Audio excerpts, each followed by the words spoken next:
Thank you for joining us for this new venture at WXII 12 News. 2016 is going to be a year full of campaign promises, stump speeches, and political sound bites that make sensational headlines. But here on Chronicle, we want to slow things down just a little bit, dig deeper, and answer questions about the issues that are facing our country, our state, and most importantly, the Piedmont Triad. We begin our debut show with my exclusive sit-down interview with Republican Senator Richard Burr. The Winston-Salem native has served in Congress for 2 decades, first in the House and now in the Senate. You and I stood on a roof at the Washington Hotel in 1995. You had just been inaugurated freshman congressman. What did you come to Washington to do back then, 20 years ago? You know, I came to Washington to make sure that the future for my children and my grandchildren was equally as good, if not better, than the future I had inherited from my folks. And today, some 21 years later, I think we've made incremental progress. But, you know, it's like anything in history. You can't predict what the future looks like. And we've been thrown curveballs on the economy, and certainly we've been thrown a big curveball as it relates to the war on terror that we've seen emerge for the last 15 years. This is where I think we'll see the strength of the American people and the resolve of America as we take on those challenges and we overcome them. But the thing I'm reminded of today that's different than when I got here, I really thought it was about me then. I was a member of Congress. And what I've learned in 21 years, it has nothing to do with me. It has nothing to do with any of us. It has everything to do with the next generation. And whether we're going to be bold enough to make decisions that might be unpopular today that are beneficial tomorrow to our kids and our grandchildren. In your role, leadership role on the Intelligence Committee, you're privy to a lot of information that we don't ever get to hear. How big a threat do you think ISIS is to the American way of life? Well, ISIS is certainly the biggest threat in my lifetime. And I don't think it will be surpassed for the balance of my life. But the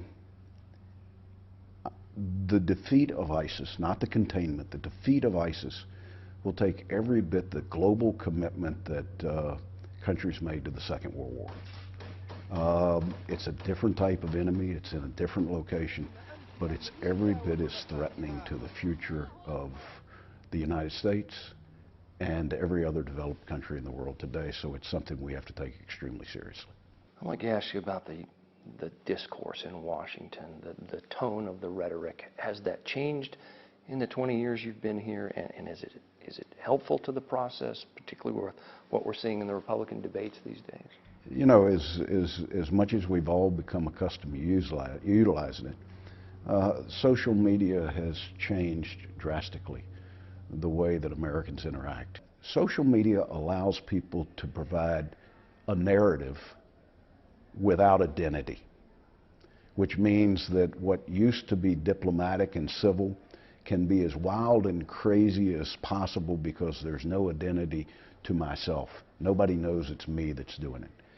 And I think that's changed the discussion and the discourse up here as well, because many of those folks email into our office, call into our office, write letters into our office, fueled off of something that might not have any factual relevance whatsoever. And that starts that snowball rolling down the hill, and it gets bigger and it gets bigger and it gets bigger. What we see in the presidential campaigns so far is a continuation of that, where candidates saying something that is thought through and somewhat diplomatic is sort of out the window. And it's really who can say the most egregious things that seem to charge the constituency up. I hope this is a temporary thing. If it's a permanent thing, it changes not only politics, but it changes governing in a very real way.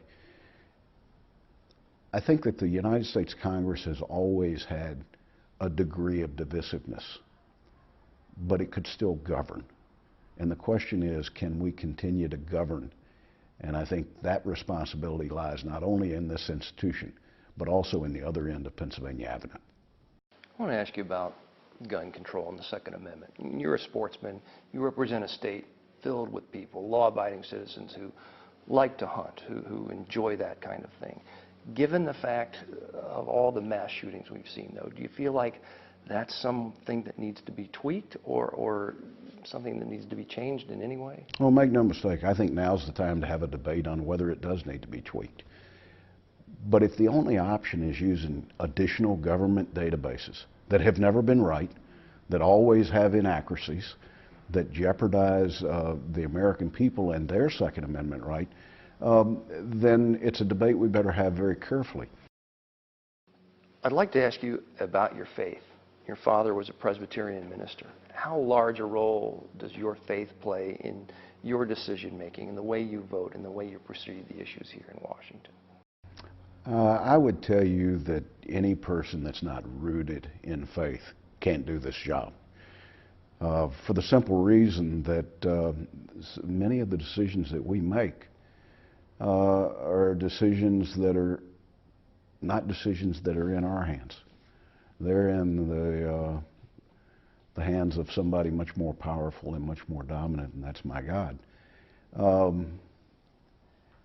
Without that, it would probably be impossible to make some of the decisions that I consider to be life or death.